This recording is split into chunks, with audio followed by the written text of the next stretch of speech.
Très heureuse de vous savoir nombreux à l'écoute de Chat 24. Mesdames et messieurs, bienvenue à cette édition de l'actualité internationale.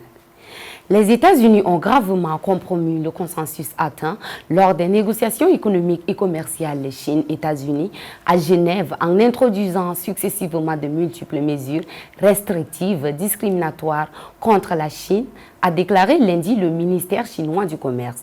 Ces mesures comprennent la publication des lignes directrices sur le contrôle des exportations de puces, la suspension de vente de logiciels de conception de puces à la Chine et l'annonce de la révocation des visas pour des étudiants chinois, selon un porte-parole du ministère, Priska Donso. Ces actions ont gravement violé le consensus atteint lors de l'appel téléphonique entre les deux chefs d'État le 17 janvier et ont gravement porté atteinte aux droits et aux intérêts légitimes de la Chine, a souligné le porte-parole.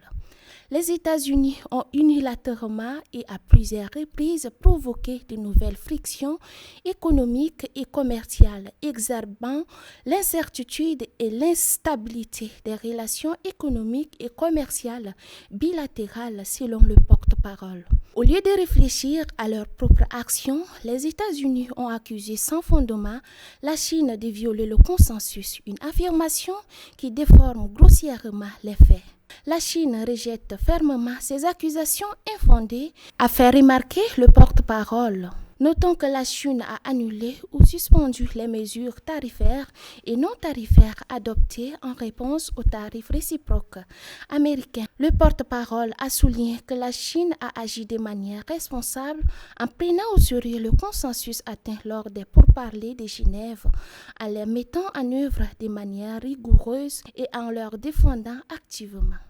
La Chine est déterminée à sauvegarder ses droits et ses intérêts tout en étant sincère dans la mise en œuvre du consensus, a affirmé le porte-parole. Qualifiant les résultats des négociations de Genève de durement acquis, le porte-parole a exhorté les États-Unis à œuvrer de concert avec la Chine, à corriger immédiatement leurs pratiques inappropriées, à défendre conjointement le consensus des négociations et à promouvoir un développement sain, stable et durable des relations économiques et commerciales entre la Chine et les États-Unis. Si les États-Unis persistent dans cette voie erronée et continuent de porter atteinte aux intérêts chinois, la Chine prendra résolument des mesures énergiques pour sauvegarder ses droits et intérêts légitimes, a déclaré le porte-parole. La Chine tiendra la semaine prochaine sa deuxième conférence BRI sur les échanges scientifiques et technologiques. La deuxième conférence, la ceinture et la route sur les échanges scientifiques et technologiques se tiendra à Chengdu, capitale de la province de Sichuan, du 10 au 12 juin à Siam Kandiara.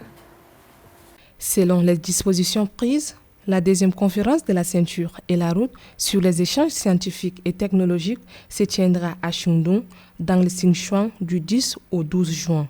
La conférence portera haute la bannière de la construction d'une communauté de destin pour l'humanité, défendra les principes de consultation approfondie, de contribution conjointe et d'avantages partagés, renforcera les échanges, mettra en commun le consensus et approfondira la coopération sous le thème « Œuvrons ensemble pour promouvoir l'innovation, la coopération et le développement pour tous ». Construire conjointement une communauté de sciences, de technologies et de l'innovation de la ceinture de la route dans le but de fournir un soutien scientifique et technologique solide pour une coopération de haute qualité de la ceinture et la route, a déclaré Chine. En mettant l'accent sur des sujets tels que la synergie entre les pays partenaires de la ceinture et la route, dans la planification des politiques scientifiques et technologiques, les échanges entre les peuples sur la science et la technologie, le développement de l'innovation industrielle, le programme international de grandes sciences, la réduction de la pauvreté par la science et la technologie, l'intelligence artificielle et la médecine chinoise. La conférence comportera 38 événements, dont la deuxième réunion ministérielle de la ceinture et la route sur la science, la technologie et l'innovation, répartis en 5 grandes sections, à savoir des événements importants, des activités thématiques, des activités phares, des tables rondes et des rencontres technologiques, a-t-il ajouté. La conférence créera une plateforme d'échange ouverte et inclusive pour l'apprentissage mutuel afin d'accélérer la construction d'un réseau de partenariats scientifiques, technologiques et d'innovation de la ceinture et la route et de promouvoir les réalisations scientifiques et technologiques au profit des populations du monde entier. Au Soudan, les enfants luttent pour survivre face aux crises sanitaires et alimentaires. La population soudanaise traverse l'une des pires crises humanitaires au monde. Et ce sont les enfants qui payent le plus lourd tribut au combat entrant désormais dans leur 3e année. Maro Kassisi. D'après l'ONU, les violences contre les enfants au Soudan ont atteint des niveaux extrêmes. En 2023, un rapport des Nations Unies a souligné une augmentation de 21% des violences graves contre les enfants cette année-là. Le document a placé plusieurs entités sur la liste noire pour meurtres et multiplication d'enfants, ainsi que pour des attaques contre les écoles et des hôpitaux. Avant la guerre, 7 millions d'enfants étaient déscolarisés. Depuis le début du conflit, ces chiffres atteignent 17 millions. De même, les données d'avant-guerre montraient que 3 millions d'enfants souffraient de malnutrition aiguë.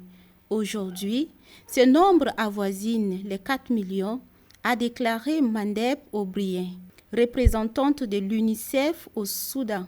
Les violences contre les enfants se sont aggravées depuis le début de la guerre. Des rapports indiquent que des enfants ont été enrôlés des forces comme combattants, tandis que les cas d'abus sexuels et d'esclavage ont augmenté.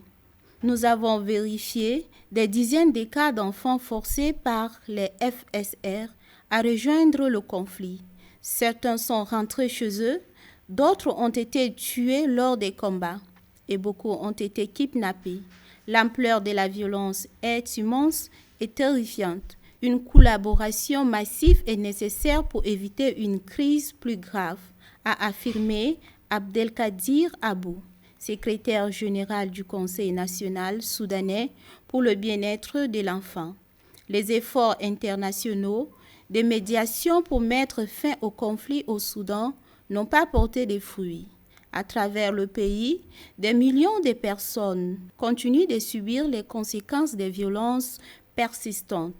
Pour les enfants du Soudan, la fin du conflit ne saurait venir assez tôt. Chaque jour apporte son lot de nouveaux défis et de souffrances accrues. La commission d'enquête russe a classé dimanche les effondrements de ponts survenus dans la région de Bryansk et de Kursk, frontaliers de l'Ukraine, comme des attentats terroristes. Dela Nathalie.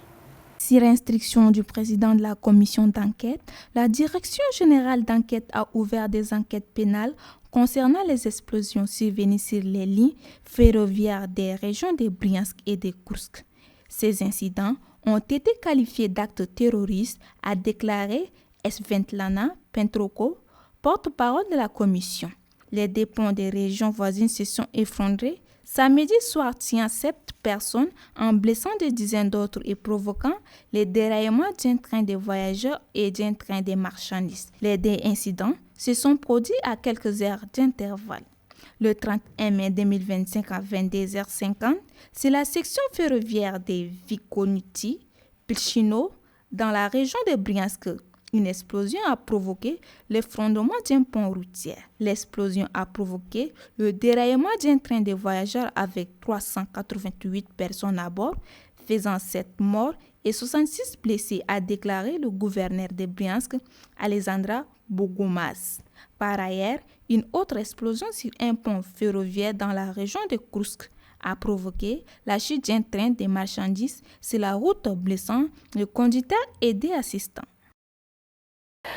Depuis 2021, le premier hôpital affilié de l'Université médicale de Wenzo collabore avec la République centrafricaine pour le soin des plaies. Grâce à des missions médicales et des formations, un service dédié a été créé à l'hôpital de l'Amitié de Bangui, soignant plus de 600 patients. Cette initiative reflète une collaboration sino-africaine, exemplaire en médecine moderne, alliant technologie et compassion. C'est tout pour ce journal. Rendez-vous demain pour une autre édition.